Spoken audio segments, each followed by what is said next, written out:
গাইবান্ধা জেলায় একটি গ্রামে সুমি নামে এক গরিব দম্পতি ও তার ছেলে বসবাস করত। একদিন সুমির স্বামী হঠাৎ করেই মারা যায়। তারপর থেকেই সংসার অনেক অভাব অন্টনে পড়ে। এজন্যে সে মানুষের বাড়িতে কাজ করে তার ছোট্ট ছেলেকে বড় করার জন্য। আজ একটু বেশি দেরি হয়ে গেছে, তাড়াতাড়ি পা চালাতে হবে।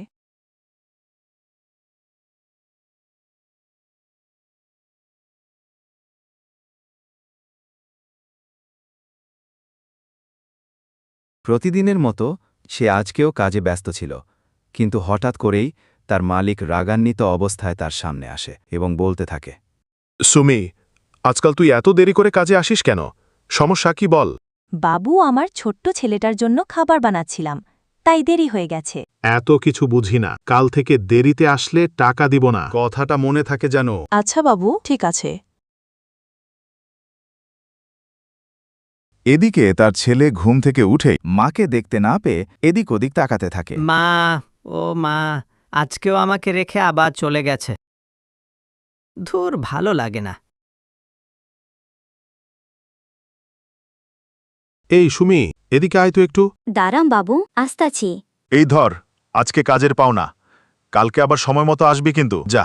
কাজের টাকা পাওয়ার পর এক হাতে টাকার ব্যাগটা নিয়ে সে বাড়ির দিকে রওনা দেয় এবং মনে মনে ভাবতে থাকে তার ছোট্ট ছেলেটার কথা।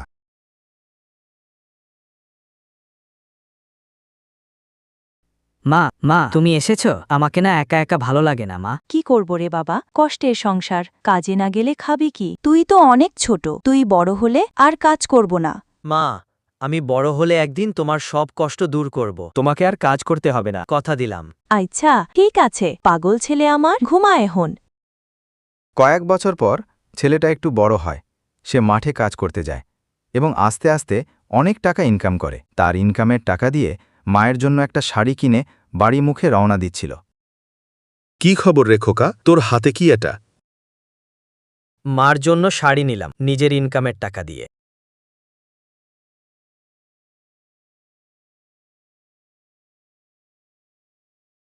মা, এই নাও, তোমার জন্য শাড়ি নিয়ে আসছি আমার ইনকামের টাকা দিয়ে। অবাক কেন হচ্ছ মা? আমি তো তোমাকে বলছিলাম একদিন তোমার সব কষ্ট দূর করে দিব। অবশেষে সুমি তার ছেলেকে নিয়ে সুখে শান্তিতে জীবন অতিবাহিত করল।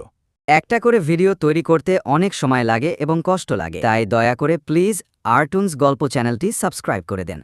আপনাদের উৎসাহ পেলে আরও সুন্দর সুন্দর ভিডিও বানাতে ইচ্ছা করে।